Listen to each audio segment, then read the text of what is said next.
Revelation chapter 12.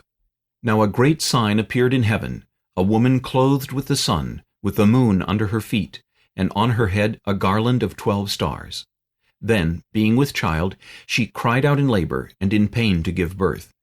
And another sign appeared in heaven. Behold, a great fiery red dragon, having 7 heads and 10 horns, and 7 diadems on his heads. His tail drew 1/3 of the stars of heaven and threw them to the earth. And the dragon stood before the woman who was ready to give birth, to devour her child as soon as it was born. She bore a male child who was to rule all nations with a rod of iron, and her child was caught up to God and his throne. Then the woman fled into the wilderness, where she has a place prepared by God, that they should feed her there 1,260 days. And war broke out in heaven. Michael and his angels fought with the dragon, and the dragon and his angels fought. But they did not prevail, nor was a place found for them in heaven any longer. So the great dragon was cast out, that serpent of old, called the devil and Satan, who deceives the whole world. He was cast to the earth, and his angels were cast out with him. Then I heard a loud voice saying in heaven, Now salvation and strength and the kingdom of our God and the power of his Christ have come.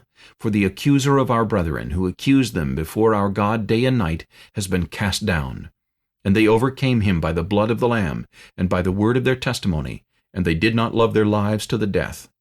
Therefore rejoice, O heavens, and you who dwell in them. Woe to the inhabitants of the earth and the sea, for the devil has come down to you, having great wrath, because he knows that he has a short time. Now when the dragon saw that he had been cast to the earth, he persecuted the woman who gave birth to the male child.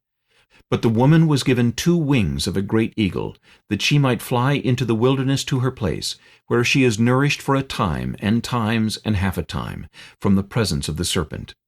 So the serpent spewed water out of his mouth like a flood after the woman, that he might cause her to be carried away by the flood. But the earth helped the woman, and the earth opened its mouth and swallowed up the flood which the dragon had spewed out of his mouth.